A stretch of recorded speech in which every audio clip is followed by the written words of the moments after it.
Puji Tuhan.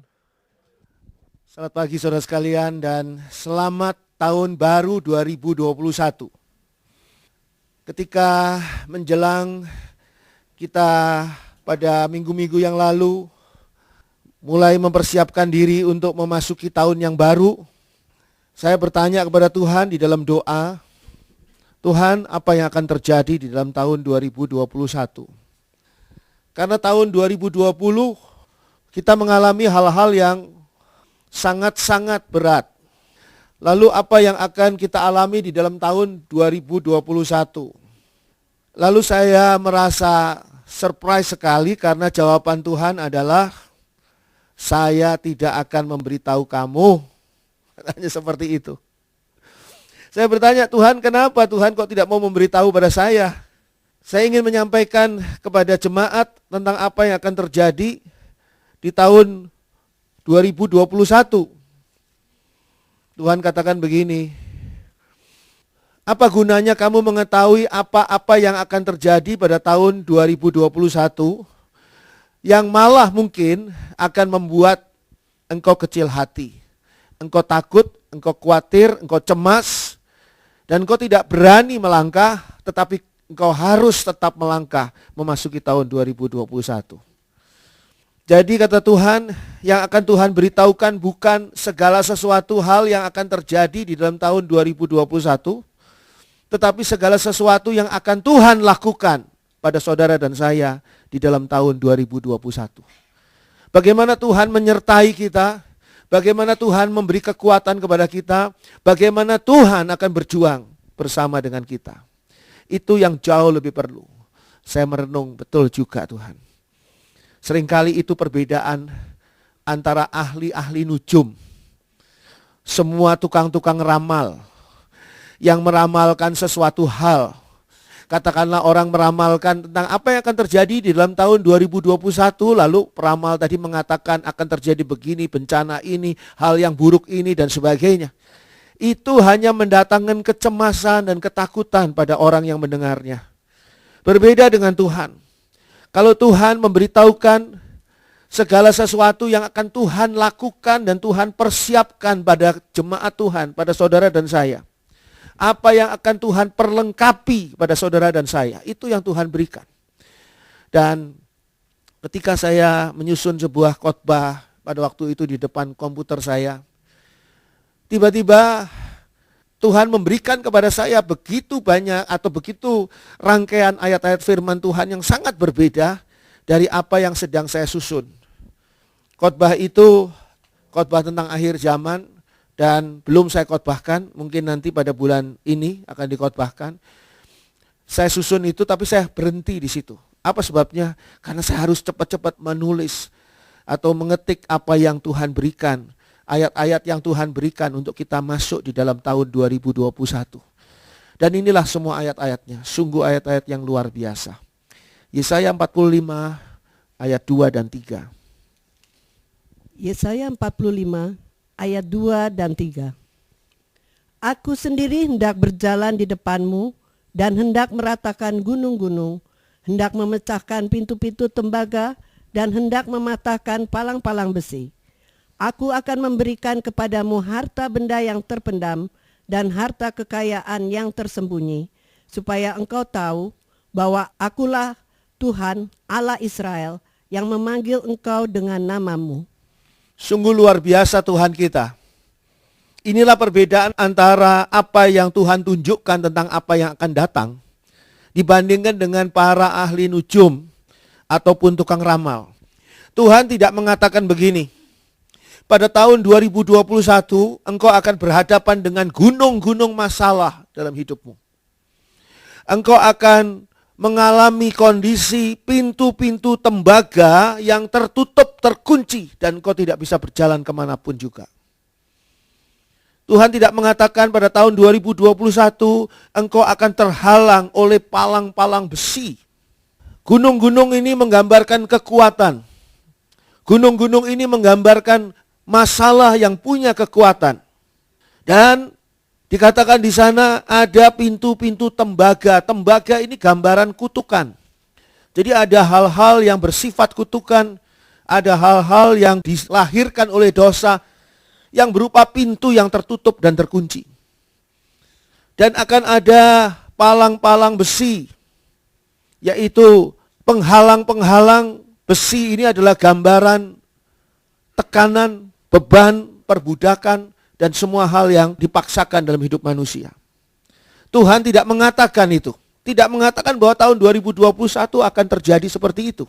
Tapi yang Tuhan katakan adalah, aku sendiri hendak berjalan di depanmu, kata Tuhan. Tuhan mengatakan bahwa tahun 2021 Tuhan yang akan berjalan di muka kita. Dan hendak meratakan gunung-gunung. Dari situ saya tahu ada gunung-gunung masalah. Tapi semua itu diratakan oleh Tuhan. Itu bedanya antara firman Tuhan dengan perkataan seorang ahli nujum atau orang yang suka meramal. Mereka mengatakan persoalan dan masalah yang tidak terpecahkan karena mereka memang tidak punya pemecahannya. Tapi berbeda dengan Tuhan. Tuhan memberitahukan solusinya. Tuhan memberitahukan jalan keluarnya. Walaupun Tuhan tidak mengabaikan atau tidak menganggap tidak ada akan masalah-masalah yang harus dihadapi. Oleh sebab itu, kita tidak perlu berkecil hati, tidak perlu kita takut dan khawatir ketika kita tahu akan ada gunung-gunung masalah di tahun 2021. Mungkin masalah kesehatan, mungkin masalah ekonomi, mungkin masalah sosial, mungkin masalah di anak-anak kita, mungkin masalah apa saja, ada gunung-gunung masalah di sana. Kita tidak perlu takut dan khawatir karena Tuhan Yesus berjalan di depan kita untuk menjalani tahun 2021 terlebih dahulu. Tuhan tahu kita akan melewati hari demi hari. Hari ini adalah hari pertama di tahun 2021.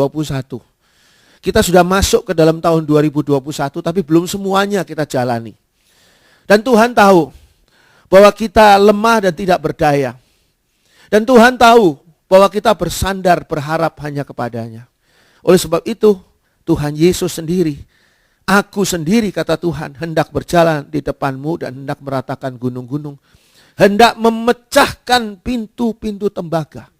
Perhatikan di sana pintu-pintu tembaga ini tidak dibuka oleh Tuhan.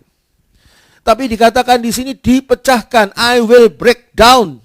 Dikatakan dalam New International Version. Tuhan akan memecahkan pintu tembaga. Apa bedanya? Pintu yang dibuka dan pintu yang dipecahkan. Pintu yang dipecahkan tidak bisa dipakai lagi. Pintu yang dipecahkan tidak bisa nutup lagi. Tapi kalau pintu yang dibuka bisa ditutup kembali. Bahkan bisa terkunci lagi.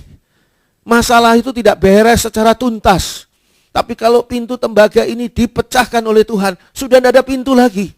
Kuasa Tuhan sungguh luar biasa. Dan hendak mematahkan palang-palang besi. Kenapa palang besi harus dipatahkan? Kok nggak diangkat saja palang besi itu? Disingkirkan.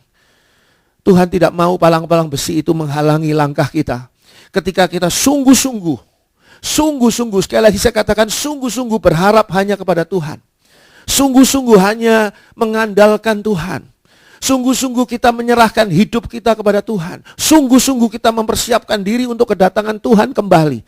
Tuhan katakan tidak boleh ada palang besi yang menghalanginya.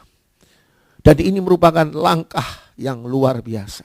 Dan hendak mematahkan palang-palang besi. Tuhan mematahkan sehingga palang besi itu tidak bisa digunakan lagi. Tidak bisa berperan lagi. Lalu kata Tuhan pada ayat 3, aku akan memberikan kepadamu harta benda yang terpendam. Terpendam di mana? Terpendam di bawah gunung-gunung masalah. Terpendam di balik pintu-pintu tembaga yang tertutup. Terpendam di balik jalan-jalan yang terhalang oleh palang-palang besi. Di sana ada dikatakan harta benda yang terpendam dan harta kekayaan yang tersembunyi. Apa gunanya harta benda? Apa gunanya harta kekayaan bagi saudara dan saya? Berapa lama kita bisa menikmati kekayaan yang kita miliki? Berapa lama sisa umur kita? Tidak ada gunanya saudara dan saya diberi harta terpendam dan harta kekayaan yang seperti itu. Sebab itu tidak akan ada gunanya bagi kita yang akan pergi meninggalkan dunia ini. Suatu saat kita akan pergi meninggalkan dunia ini. Entah masih berapa lama waktu kita di dunia ini. Tapi satu hal Tuhan katakan, aku akan memberikan kepadamu harta benda yang terpendam dan harta kekayaan yang tersembunyi. Lalu dikatakan, supaya engkau tahu bahwa akulah Tuhan Allah Israel yang memanggil engkau dengan namamu. Saudara, kalau dipanggil oleh Tuhan, dipanggil pulang oleh Tuhan, berarti saudara tidak ada lagi di dunia ini. Saudara dan saya ketika kita dipanggil pulang oleh Tuhan, dipanggil nama kita oleh Tuhan, ya Andri sekarang waktumu untuk kembali ke rumah Bapa. Maka itu adalah saat yang terindah. Apa sebabnya?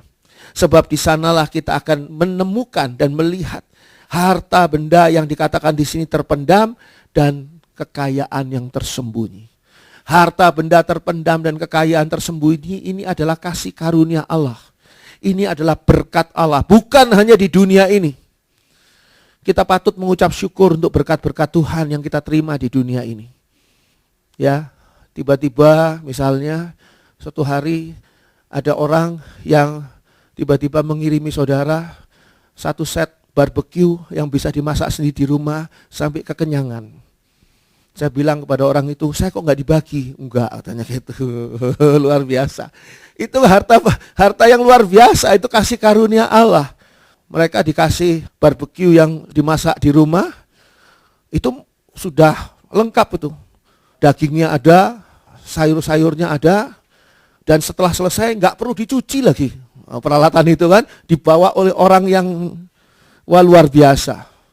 Nah itu dikasih, saya enggak loh. Saya kasih tahu saya enggak. Ya karena apa? Karena di rumah saya enggak bisa masak. Ya ini adalah satu hal yang kita patut syukuri. Semua kita syukuri. Kita syukuri HP yang sudah hilang dan ketemu kembali. Kita syukuri, puji Tuhan. HP saya hilang dan ketemu kembali dengan cara yang aneh dan ajaib. Itu mesti kita syukuri. Mengucap syukur pada Tuhan. Mengucap syukur pada Tuhan untuk berbagai macam berkat Tuhan yang luar biasa. Tapi ada satu perkara yang jangan pernah lupa untuk mengucap syukur adalah untuk surga yang Tuhan sudah sediakan bagi saudara dan saya. Saudara dan saya tidak mungkin kehilangan surga. Kita tidak mungkin kehilangan kasih karunia Allah. Apa sebabnya? Karena kasih karunia Allah, karena surga itu memang disiapkan untuk saudara dan saya. Tidak ada seorang pun yang akan mengambil dari tangan kita kecuali kita yang tidak mau menerimanya. Kecuali kalau kita tidak mau menerima kasih karunia Allah, ketika kita tidak mau menerima surga, kita lebih mementingkan hal yang lain dan membuang hal yang berharga. Hati-hati. Aku akan memberikan kepadamu. Aku akan memberikan kepadamu. Engkau tidak perlu membeli, karena aku akan memberikan kepadamu. Apa itu? Harta benda yang terpendam dan harta kekayaan yang tersembunyi, supaya engkau tahu bahwa akulah Tuhan Allah Israel yang memanggil engkau dengan namamu. Ayat ini diberikan Tuhan ketika saya bertanya, Tuhan apa yang akan terjadi di dalam tahun 2021 bagi seluruh jemaat GPKDI Tabernakel Kasih. Dan Tuhan tunjukkan bahwa Tuhan akan berjuang. Kita akan berjuang bersama dengan Kristus. Dia akan berjalan di depan kita, bukan di belakang kita. Dia akan berperang di depan kita dan mematahkan semua hal, mengatasi semua perkara yang tidak bisa kita atasi di dalam tahun 2021. Saya harap khotbah ini saudara dengar ulang. Ketika nanti pada tahun 2021, saudara tiba-tiba melihat gunung masalah ada di hadapan saudara. Khotbah ini saudara dengar ulang ketika saudara berhadapan dengan pintu tembaga yang tertutup, yang tidak bisa saudara dobrak. Ketika nanti dalam tahun 2021, entah di bulan apa, saudara berhadapan dengan palang besi. Saya harap saudara mendengar kembali khotbah ini supaya apa? Supaya saudara ingat janji Tuhan. Tuhan yang akan mengatasi semua itu, semua hal yang tidak dapat kita atasi. Yesaya 42 ayat 12 dan 13. Yesaya 42 ayat 12 dan 13. Baiklah mereka memberi penghormatan kepada Tuhan dan memberikan pujian yang kepadanya di pulau-pulau. Tuhan keluar berperang seperti pahlawan, seperti orang perang. Ia membangkitkan semangatnya untuk bertempur. Ia bertempik sorak. Ya, ia memekik. Terhadap musuh-musuhnya, ia membuktikan kepahlawanannya. Dikatakan di sini, baiklah mereka memberi penghormatan kepada Tuhan. Pada Yesaya 42 ini disebutkan, baiklah mereka memberi penghormatan kepada Tuhan dan memberikan pujian yang kepadanya di pulau-pulau. Tuhan menghendaki kita itu mengakui dan merasakan, mengalami perjuangan Tuhan Yesus Kristus bersama dengan kita di tahun 2021. Sehingga kita akan memuji Tuhan, kita akan menghormati nama Tuhan, kita akan menyembah Tuhan, memuji Tuhan. Bukan karena kebiasaan, tetapi karena pujian itu, penghormatan itu semuanya meluap dari hati kita yang mengucap syukur kepada Tuhan. Tahun 2021 adalah tahun di mana kita akan lebih merasakan Kristus dalam hidup kita. Ini saudara perlu ingat-ingat. Di tahun 2021 kita akan lebih merasakan keberadaan peran Kristus di dalam kehidupan saudara dan saya. Karena apa? Karena gunung-gunung yang diratakan. Karena pintu tembaga yang dihancurkan. Karena palang-palang besi yang dipatahkan. Dari sana kita akan mengalami Tuhan Yesus dan kita akan memberi penghormatan, memberikan penyembahan, memberikan pujian yang meluap dari hati kita. Dan itu semua bukan dibuat-buat, tetapi sesuatu yang benar-benar keluar. Bukan karena kita dipimpin untuk bernyanyi, bukan. Tapi nyanyian itu keluar dari hati kita sendiri. Lalu dikatakan di sana, Tuhan keluar berperang seperti pahlawan. Seperti orang perang. Orang perang ini di dalam New International Version disebutkan sebagai warrior. Warrior seperti seorang pahlawan perang. Ia membangkitkan semangatnya untuk bertempur. Jadi Tuhan memang sudah berada di dalam kondisi psikologi siap untuk bertempur. Bukannya Tuhan itu belum mempersiapkan diri. Tuhan mempersiapkan diri untuk bertempur, untuk berjuang bersama saudara dan saya menjalani tahun 2021. Mengapa hal ini kita perlu ketahui? Kalau Tuhan sudah siap untuk bertempur, kita tidak siap bertempur, maka kita akan hanya membebani Tuhan. Kalau jenderalnya siap bertempur, mentalnya sudah mental bertempur, tentaranya masih takut, masih khawatir, masih gak ada semangat, gak ada gairah, tidak punya mental bertempur, maka tentara ini hanya menjadi beban. Hanya menjadi beban. Dan ini pernah diajarkan oleh Tuhan. Ketika Gideon akan berperang, Tuhan sengaja mengurangi tentaranya Gideon, bukan menambah. Karena apa? Semua tentara-tentara yang seperti ini beban. Tentara-tentara yang tidak siap perang jadi beban. Singkirkan semua. Yang dibutuhkan adalah tentara-tentara yang siap berperang, siap berjuang. Saudara dan saya harus siap berjuang di dalam tahun 2021.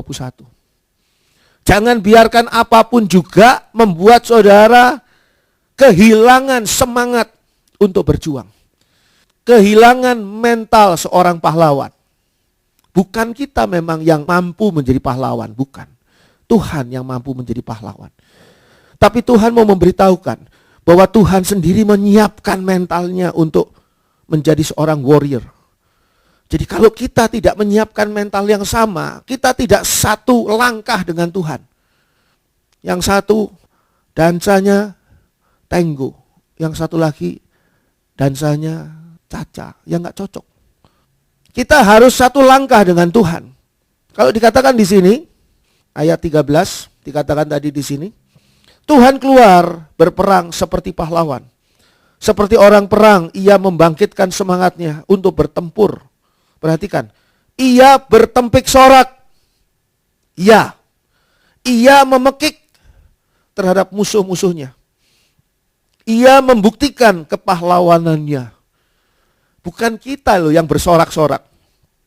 Bukan kita yang memekik, tapi Tuhan yang bertempik sorak dan Tuhan yang memekik terhadap musuh-musuhnya. Tuhan membuktikan kepahlawanannya. Kenapa kok ini diberitahukan kepada kita? Supaya kita satu semangat dengan Tuhan. Kita pun bersorak ketika menghadapi masalah atau musuh di dalam tahun 2021. Musuh kita dalam tanda kutip itu masalah. Itu jangan berkecil hati. Tapi kita justru harus maju dengan sorak-sorai. Kita harus maju dengan memekik terhadap musuh kita. Serang semua.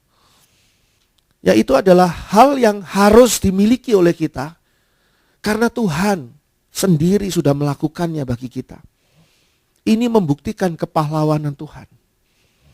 Perlukah Tuhan dibantu oleh kita di dalam berjuang? Tuhan tidak perlu dibantu. Kita yang dibantu oleh Tuhan ketika kita berjuang. Perjuangan ini mengatasi gunung-gunung, pintu tembaga, palang-palang besi. Ini adalah perjuangan kita. Perjuangan saudara dan saya, bukan perjuangan Tuhan. Tuhan yang menolong kita, membantu kita berjuang untuk supaya kita berhasil menang. Jadi kitanya jangan enak-enakan tidur terus Tuhan aja yang berperang, saya tidur aja di kemah aja. Nggak bisa. Tuhan tunjukkan di sini Tuhan yang menolong kita, yang menyertai kita saja sudah begini semangatnya. Masa kamu tidak semangat? Saya masih ingat pada waktu mau ujian pada kelas 6 zaman dulu ya. Saya mau ujian. Papa saya tuh semangatnya luar biasa di dalam menemani saya belajar. Sementara pikiran saya tidak pada pelajaran. Pikiran saya pada pertunjukan wayang orang. Saya paling suka wayang orang. Di Malang itu sering kali pertunjukan wayang orang. Pikiran saya ke pertunjukan wayang orang. Aduh, ini malam ini tuh Anoman Obong. Anoman Obong tuh Hanoman dibakar. Aduh, ini episode yang bagus sekali. Aduh, saya pengen nonton. Matanya menuju pelajaran, tapi pikirannya sehingga nggak maju-maju. Papa saya nanya, lu sampai mana? Sampai di sini. Ya, ditinggal papa saya. Lagi tanya lagi, sampai di mana? Maju sih, tapi sedikit sekali. Akhirnya papa saya sadar bahwa kamu tidak punya semangat belajar yang besar. Papa saja nggak ikut ujian, punya semangat belajar yang besar. Berapa sering saudara sebagai orang tua punya semangat juang, semangat belajar bagi anak-anak saudara. Dan anak-anak saudara tetap mainan HP. Zaman dulu sih belum ada HP ya. Anak-anak saudara santai saja. Padahal saudaranya sudah gregetan, aduh gitu kan. Belajar gimana gitu, semangatnya besar. Ini Tuhan juga sama. Tuhan semangat juangnya luar biasa. Dan kitanya diam, loyo. Aduh, gunungnya kok tinggi. Aduh, pintu tembaganya kok keras, susah dibuka. Ini palang besi, udahlah. Saya sampai di sini aja dah. Tidak punya semangat buat maju, tidak punya semangat buat menaklukkan tahun 2021. Tahun 2021 ini harus kita taklukkan. Harus kita taklukkan. Caranya bagaimana? Ya caranya pertolongan Tuhan, sebab kita tidak mampu. Tuhan keluar berperang sebagai pahlawan. Ia bertempik sorak, ia memekik terhadap musuh, ia membuktikan kepahlawanannya. Ini semangatnya Tuhan. Ini yang Tuhan beritahukan kepada saya ketika saya bertanya, Tuhan apa yang akan terjadi di dalam tahun 2021? Kita, saudara dan saya, baik yang saat ini hadir, maupun yang menyaksikan melalui live streaming, atau nanti yang mendengarkan melalui rekamannya. Kita semua harus punya satu semangat dan daya juang yang sama dengan apa yang Tuhan lakukan. Tuhan berjuang bersama kita. Mazmur 144 ayat 1 dan 2. Mazmur 144 ayat 1 dan 2.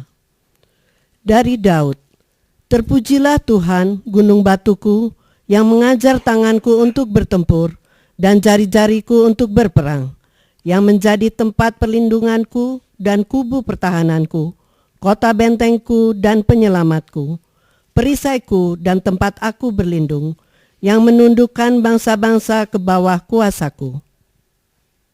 Daud adalah raja yang pada masanya banyak sekali terjadi peperangan dengan bangsa Israel yang dipimpinnya ini.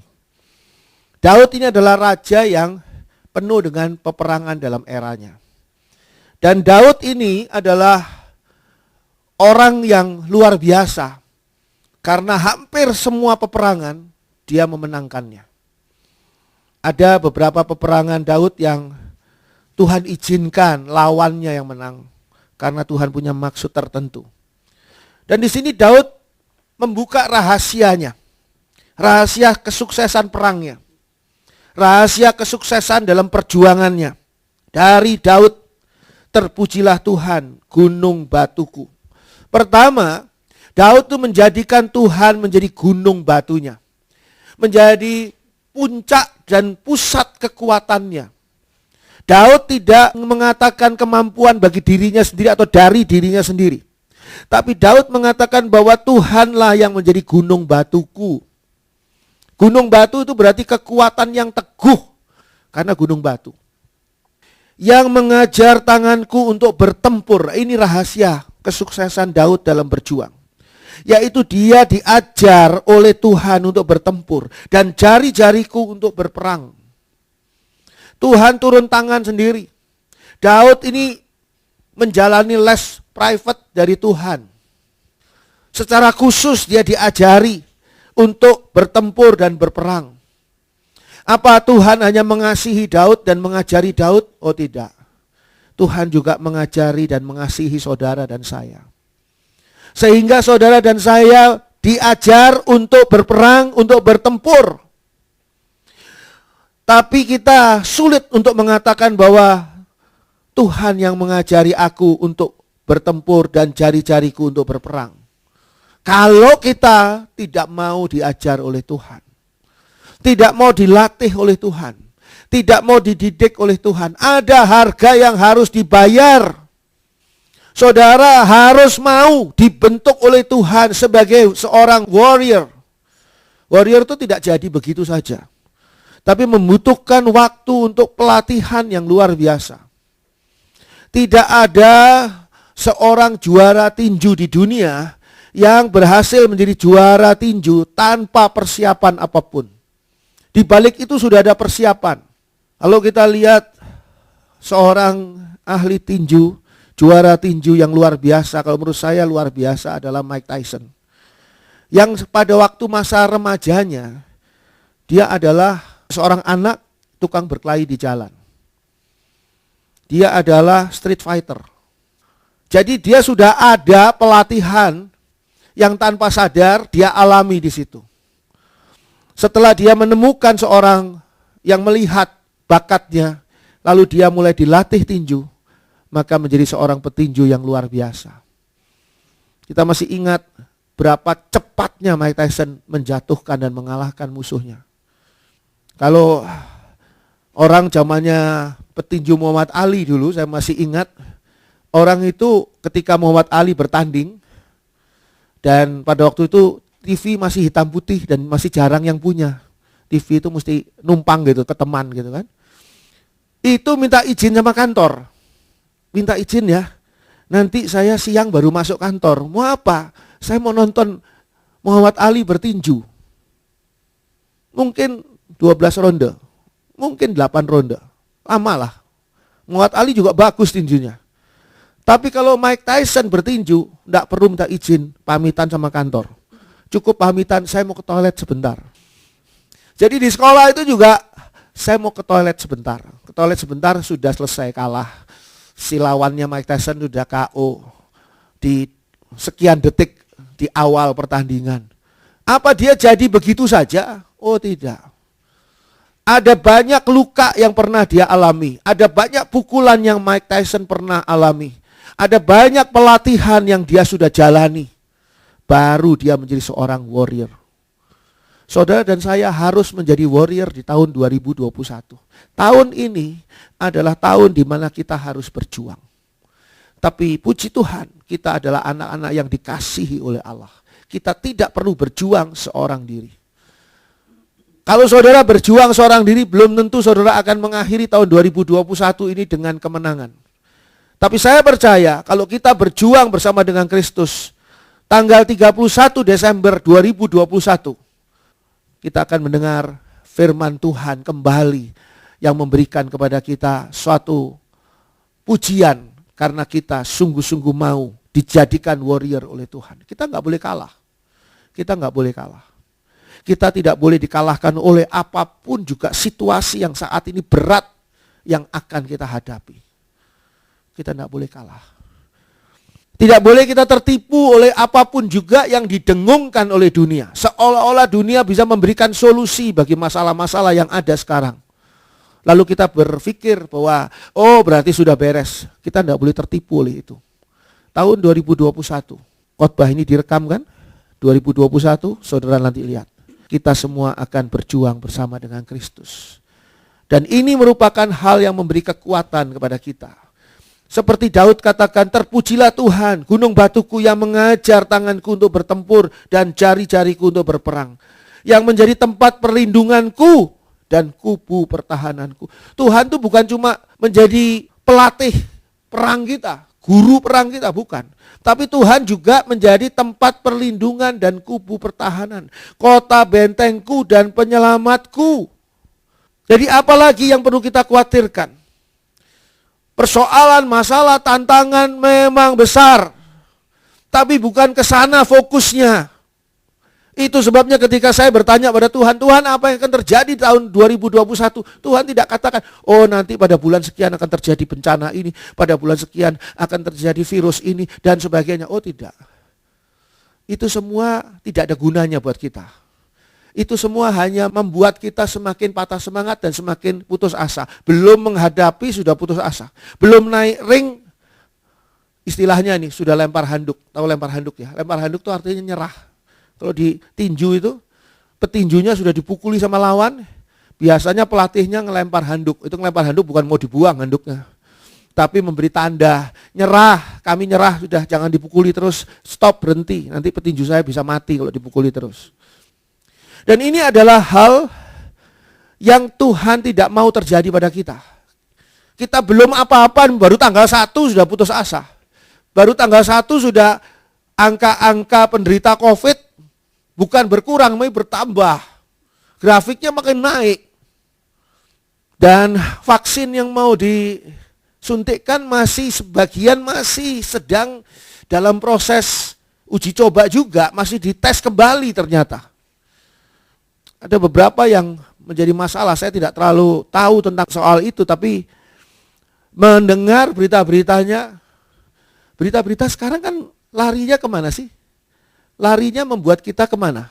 Membuat kita pesimis. Berita-berita itu larinya membuat kita pesimis.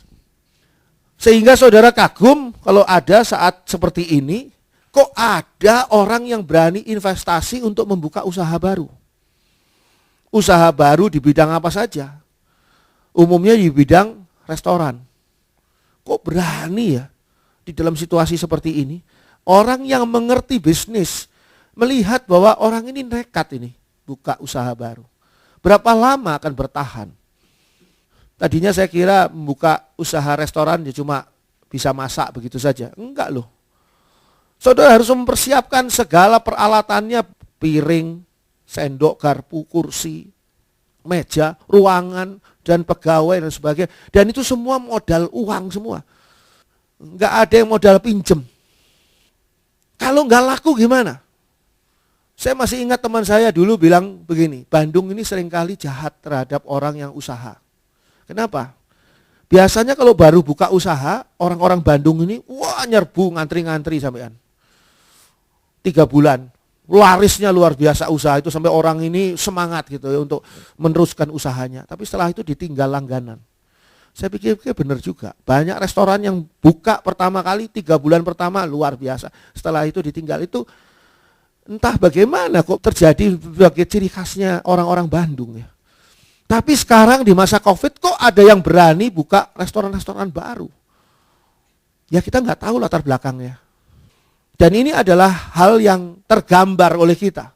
Nah, kalau kita diberitahu oleh Tuhan akan adanya masalah dan persoalan yang akan kita hadapi di tahun 2021, kita ini akan merasa belum apa-apa ini sudah pesimis.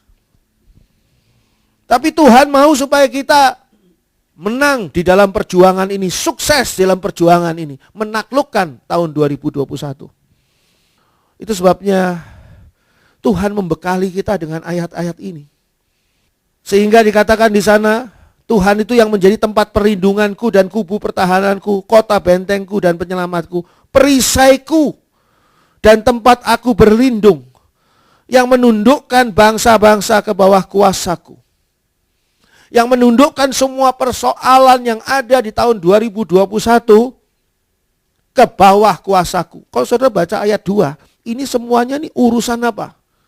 Urusan perang, urusan pertempuran, urusan berjuang.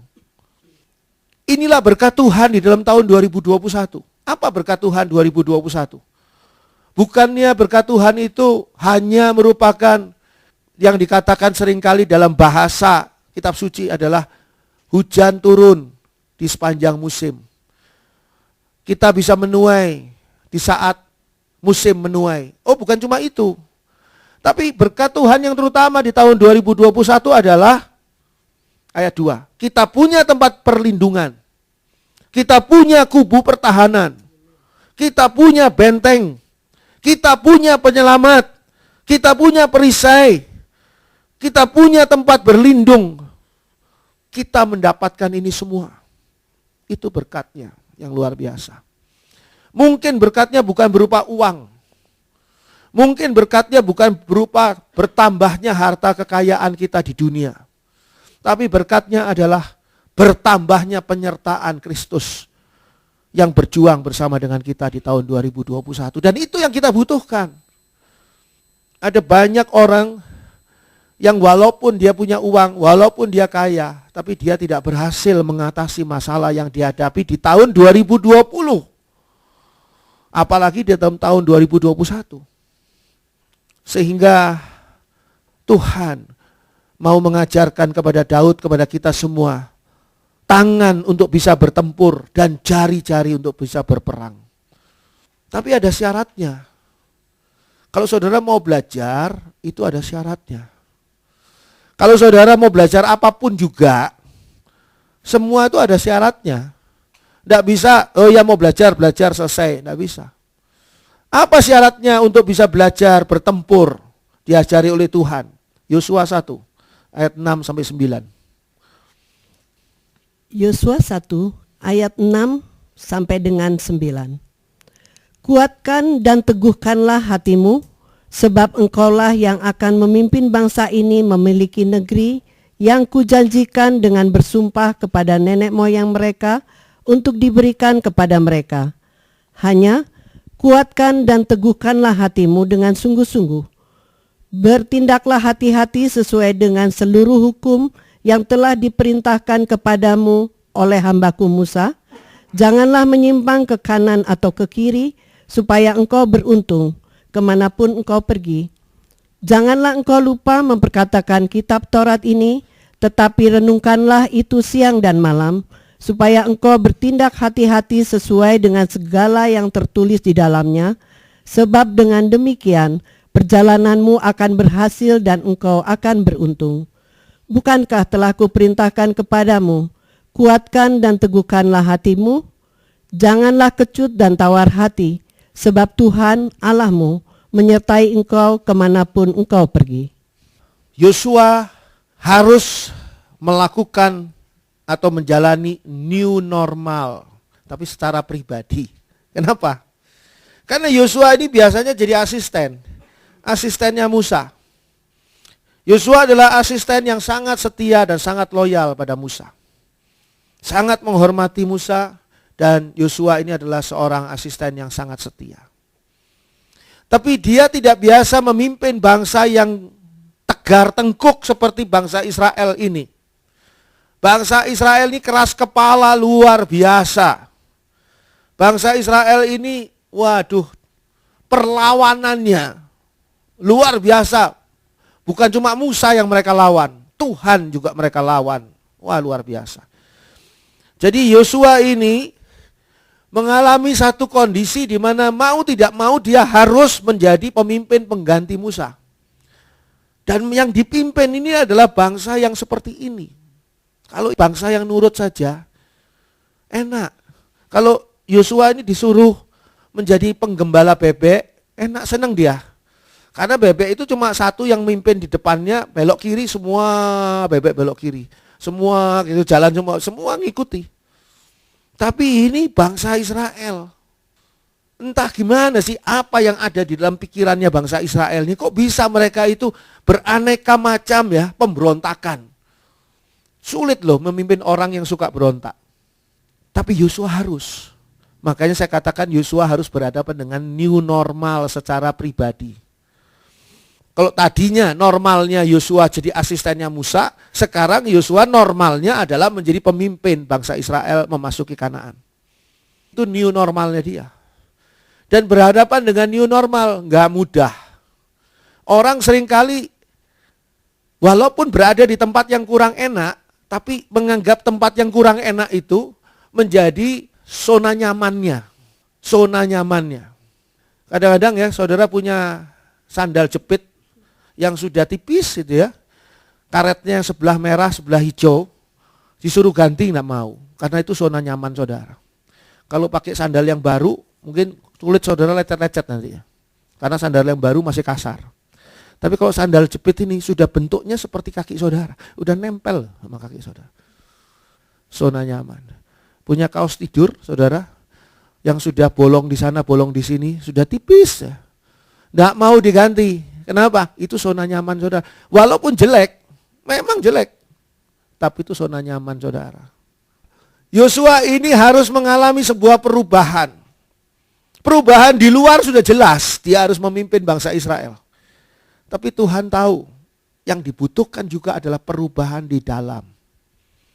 Tahun 2020 menjadi 2021 sudah jelas.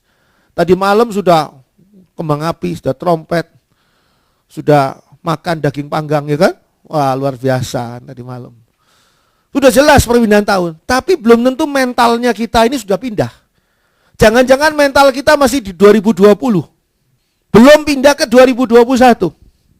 Susah move on dari 2020 ke 2021. Karena apa? 2020 kan jelek. Iya.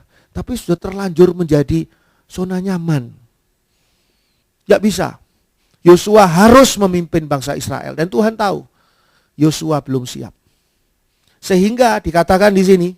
Pada ayat yang baru kita baca tadi. Ayat 6 mengatakan. Kuatkan dan teguhkanlah hatimu. Sebab engkaulah yang akan memimpin bangsa ini memiliki negeri yang kujanjikan. Dengan bersumpah. Kepada nenek moyang mereka. Untuk diberikan kepada mereka. Keputusan Tuhan tidak berubah. Zona nyaman saudara tahun 2020, keputusan Tuhan tetap kamu harus masuk ke 2021. Yang harus berubah apa? Mental kita. Keputusan Tuhan, Yosua, kamu pimpin bangsa Israel masuk ke negeri yang kujanjikan kepada nenek moyang mereka. Itu tidak berubah, tidak terus, ya sudahlah, nggak usah lah Yosua, kita diam aja di padang gurun inilah, berkemah terus, menjadi seperti orang Kedar. Yang berkemah di padang gurun. Oh enggak. Tuhan enggak mau begitu. Tuhan memerintahkan Yosua pimpin mereka masuk ke Kanaan. Lalu apa yang harus dilakukan oleh Yosua? Kuatkan dan teguhkanlah hatimu. Oleh sebab itu hari ini, pagi hari ini, saya berkata kepada saudara sekalian, baik yang ada di dalam ruangan ini, yang mengikuti live streaming, atau yang mendengarkan melalui rekaman. Kuatkan dan teguhkanlah hatimu memasuki tahun 2021. Kuatkan. Hati kita mungkin was-was. Tidak teguh hati. Karena kadang-kadang berani, kadang-kadang enggak. Kadang-kadang yakin, kadang-kadang enggak. Enggak bisa. 2021 harus teguh hati. Yakin betul berjuang bersama dengan Kristus akan membawa kita kepada kemenangan. Itu tidak ada alternatif lain. Yakin betul Yosua ini akan membawa masuk ke Kanaan. Belum masuk loh ini. Yosua akan membawa mereka masuk Kanaan. Padahal di Kanaan itu negerinya penuh dengan orang-orang yang tingginya 3 meteran. Raksasa-raksasa. Yosua harus memimpin bangsa Israel ini untuk bisa masuk ke sana. Tidak ada alternatif lain. Harus bisa masuk dan bisa menang. Karena pertolongan Tuhan itu nyata.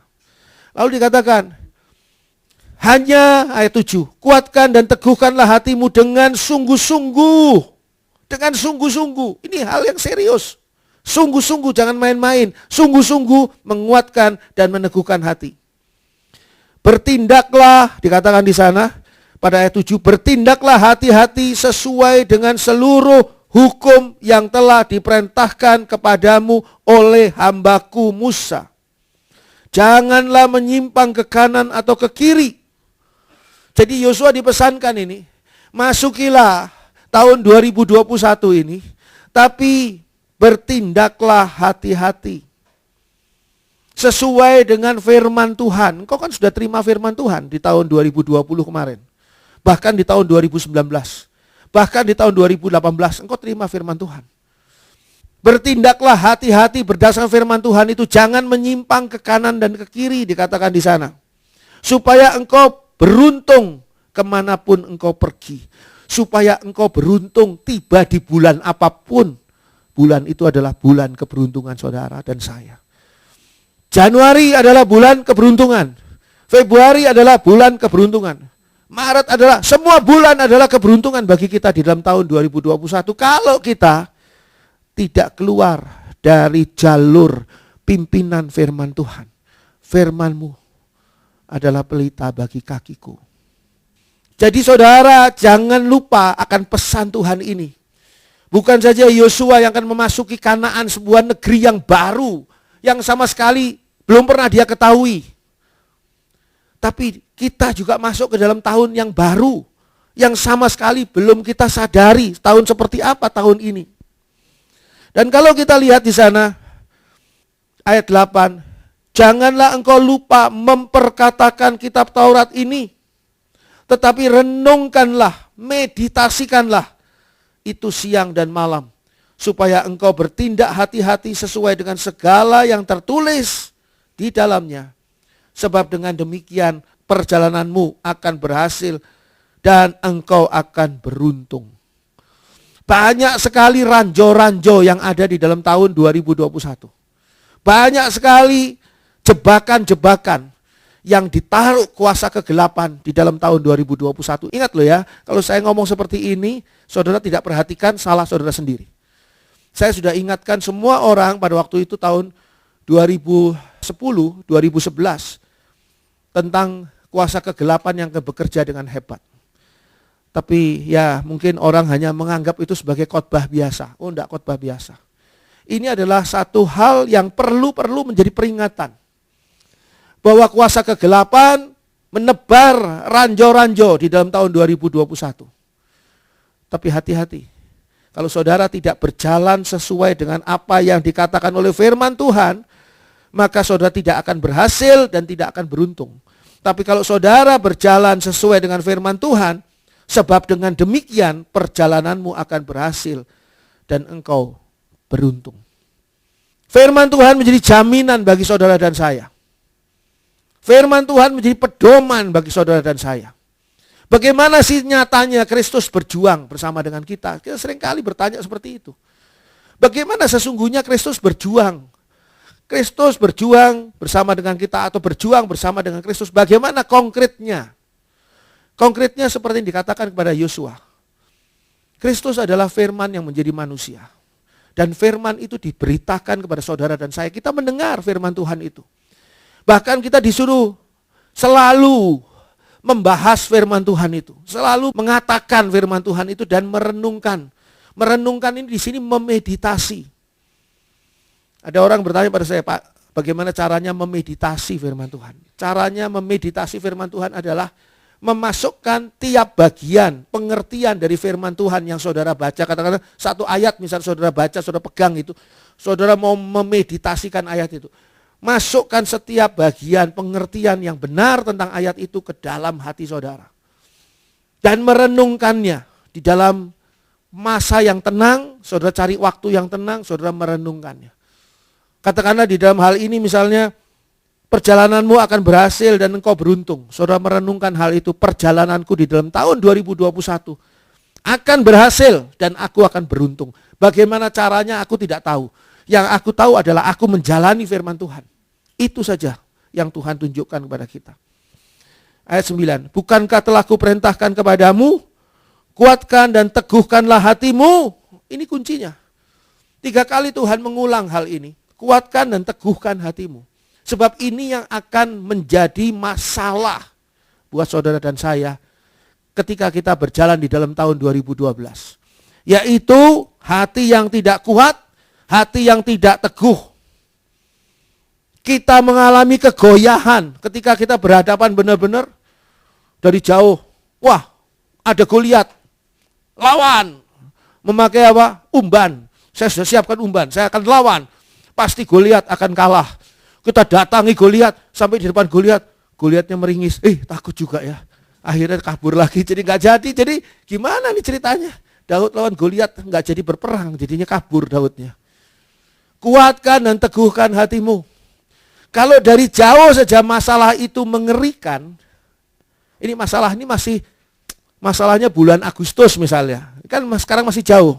Itu saja mengerikan. Apalagi kalau kita semakin dekat ke masalah itu. Februari, Maret, makin dekat. Dan ini sudah diambang Agustus. Masalahnya Agustus, makin ngeri kita. Makanya dari awal Tuhan katakan kuatkan dan teguhkanlah hatimu. Janganlah kecut dan tawar hati. Ini yang menjadi kelemahan kita nantinya. Bukan kuasa setan iblis, kuasa kegelapan yang akan mengalahkan kita, bukan. Tapi yang akan mengalahkan kita adalah ketika kita kecut dan tawar hati. Tawar hati melihat semua ancaman dan situasi buruk yang tidak sesuai dengan apa yang kita bayangkan. Menjadi tawar hati, menjadi takut, menjadi pesimis. Banyak orang pesimis loh hari ini. Serius saya katakan. Banyak orang pesimis karena apa? Karena takut. Karena takut menghadapi situasi yang situasinya benar nyata ada. Bukannya nggak ada, nyata ada. Tapi Tuhan mengatakan kepada kita, kita tidak boleh kecut dan tawar hati menghadapi situasi yang real ini. Sebab apa? Tuhan Allahmu menyertai engkau kemanapun engkau pergi. Ada Tuhan Yesus berjuang bersama saudara dan saya di medan perang yang manapun juga. Mungkin medan perang saudara tidak sama dengan medan perang yang saya hadapi. Tapi apa yang sama? Yang sama adalah kita sama-sama disertai oleh Kristus. Dan saya percaya ketika kita tidak kecut dan tawar hati, kita terus menghadapi perjuangan ini karena sadar Kristus sedang berjalan di muka kita, meratakan gunung-gunung, menghancurkan pintu tembaga dan mematahkan palang-palang besi. Maka kita tahu satu perkara yang pasti kita alami, yaitu berhasil, yaitu menang kemanapun engkau pergi. Dimanapun medan perang itu akan kita hadapi. Kita harus kuat. Roma 8 ayat 37. Roma 8 ayat yang ke-37. Tetapi dalam semuanya itu kita lebih daripada orang-orang yang menang oleh Dia yang telah mengasihi kita. Inilah yang menjadi akhir dari perjuangan yang akan kita jalani di dalam tahun 2021. Dikatakan di sini pada Roma 8 ayat 37 tadi, tetapi dalam semuanya itu kita lebih daripada orang-orang yang menang. Kita lebih dari pemenang. Ini bukan cuma istilah. Ini bukan cuma pemberi semangat bahwa kita lebih dari pemenang. Kita nggak akan bisa lebih dari pemenang. Bahkan mungkin kita tidak menang. Kalau kita apa? Kecut dan tawar hati. Kalau kita apa? Kalau kita berontak dan melawan ketika kita dilatih jari-jari kita untuk berperang oleh Tuhan. Ketika kita tidak menjalani firman Tuhan sesuai dengan apa yang Tuhan sudah ajarkan kepada kita. Jadi jurus-jurus silat yang diajarkan oleh guru silat itu enggak kita jalani, ya tentu saja kita akan babak belur. Karena jurus-jurus silat itu yang sebetulnya bisa membuat kita melindungi diri. Jurus-jurus firman Tuhan yang Tuhan ajarkan kepada kita tidak kita jalani. tentu saja kita akan punya banyak celah untuk diserang oleh kuasa gelap dalam situasi yang sangat-sangat buruk di dalam tahun 2021 ini. Tapi kita akan lebih dari pemenang. Karena apa? Karena Tuhan. Dikatakan di sini, oleh Dia yang telah mengasihi kita. Sehingga kita bisa katakan kepada Tuhan, Tuhan, Engkaulah yang menjadi kekuatanku. Engkaulah yang menjadi jaminanku, jaminan kemenanganku. Kita baca ayat yang terkenal sekali pada Filipi 4 ayat 13. Filipi 4 ayat yang ke-13. Segala perkara dapat kutanggung di dalam Dia yang memberi kekuatan kepadaku. Ini harus menjadi mental kita.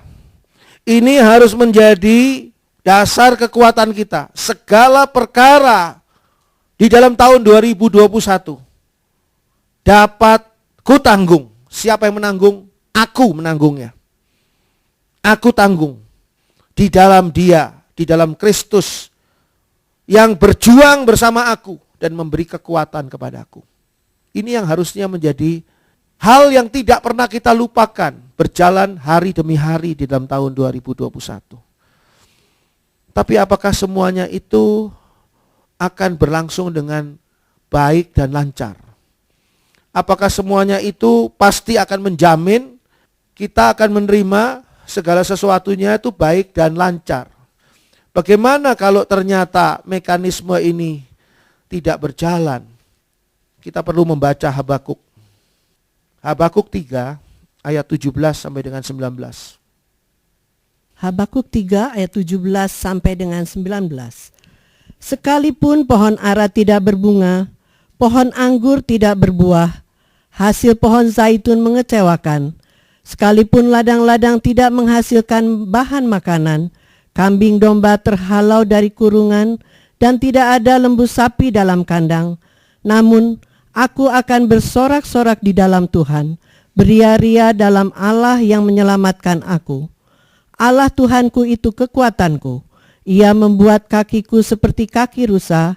Ia membiarkan aku berjejak di bukit-bukitku. Untuk pemimpin biduan dengan permainan kecapi.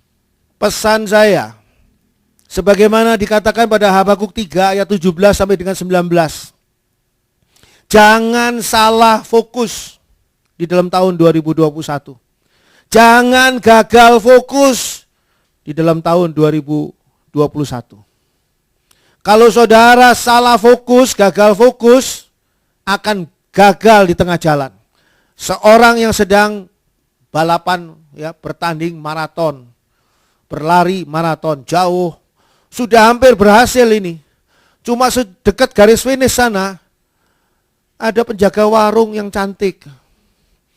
Gagal fokus sudah mulai siapa ya namanya? Dia sudah punya suami belum ya? Saya kok belum punya istri ya? Saya kok suka sama, mulai gagal fokus, dia disusul sama orang lain, dia kalah, nggak jadi pemenang. Jangan salah fokus, jangan gagal fokus. Mungkin saja kuasa kegelapan membuat pohon ara tidak berbunga, pohon anggur tidak berbuah, pohon zaitun mengecewakan. Semua apa yang sudah diupayakan hasilnya zero, nol. Ladang-ladang tidak menghasilkan bahan makanan. Bahkan kambing domba terhalau dari kurungan. Hasil yang sudah diperoleh pun hilang lenyap. Entah bagaimana caranya. Tidak ada lembu sapi dalam kandang. Kandangnya nggak hilang, tapi lembu sapinya hilang. Meskipun terjadi hal seperti ini di dalam tahun 2021, jangan pernah fokus kita kepada ayat 17 tadi. Sebab itu yang diinginkan oleh kuasa kegelapan. Kita salah fokus, gagal fokus. Fokus kita harus pada ayat 18 dan 19. Namun aku akan bersorak-sorak di dalam Tuhan, beria-ria dalam Allah yang menyelamatkan aku. Bisa saja pohon ara berbunga, pohon anggur berbuah. Bisa saja hasil pohon zaitun luar biasa. Bisa saja ladang-ladang menghasilkan bahan makanan. Kambing domba penuh di kurungan. Dan lembu sapi berjejal di kandang. Tapi kita tidak selamat. Kita harus fokusnya itu pada keselamatan yang datangnya dari Tuhan. Semua hal buruk ayat 17 boleh terjadi, tapi saya tidak mau gagal fokus karena saya akan beria-ria di dalam Allah yang menyelamatkan aku. Allah Tuhanku itu kekuatanku. Di saat aku harusnya putus asa karena hal yang buruk di ayat 17, aku punya kekuatan, yaitu Tuhan. Ia membuat kakiku seperti kaki rusa. Ia membiarkan aku berjejak di bukit-bukitku. Jadi Tuhanlah yang menetapkan langkah-langkah orang yang hidupnya berkenan kepadanya. Tidak akan jatuh tergeletak karena Tuhan yang akan menopangnya. Dan itulah merupakan kekuatan kita. Jangan gagal fokus. Selamat tahun baru 2021, Tuhan memberkati. Puji Tuhan.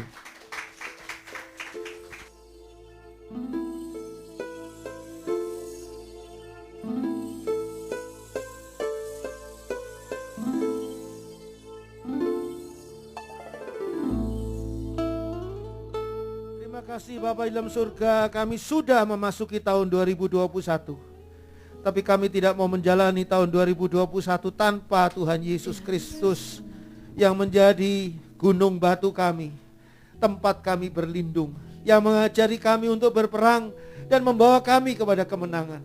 Mari Bapa, biarlah Tuhan Yesus terus berjalan bersama dengan kami. Biarlah firman-Mu Tuhan berjalan dengan kami di dalam tahun 2021 ini dan memberikan kepada kami pelatihan-pelatihan, memberikan kepada kami kekuatan-kekuatan untuk kami boleh berjuang bersama dengan Tuhan Yesus yang pasti akan membela kami, menolong kami. Terima kasih Bapa dalam surga. Sekarang biarlah Tuhan Yesus sendiri menyatu dengan kami melalui perjamuan kudus. Kami awali, kami buka tahun 2021 dengan perjamuan kudus ini. Tuhan, layakkan kami menerima perjamuan kudus. Satukan Tuhan Yesus dengan kami di mengawali tahun 2021 ini. Dan di sepanjang tahun 2021 kami tidak mau kehilangan Tuhan Yesus. Di dalam nama Allah Bapa, Putra dan Roh Kudus, yaitu di dalam nama Tuhan Yesus Kristus, turun kuasa Allah atas perjamuan kudus ini. Sehingga siapapun yang makan dan minum perjamuan kudus ini di dalam iman kepada Tuhan Yesus Kristus, maka kuasa Allah dari tempat yang maha tinggi, maka penyertaan Tuhan Yesus Kristus dalam perjalanan kehidupan memasuki tahun 2021 ini menjadi nyata, menjadi kemenangan yang akan memuji dan memuliakan Allah. Terima kasih Bapa, di dalam nama Tuhan Yesus kami berdoa dan kami percaya kami menerima kuasa-Mu pagi hari ini untuk kami pakai sepanjang 2021. Terpuji nama Allah. Haleluya. Amin.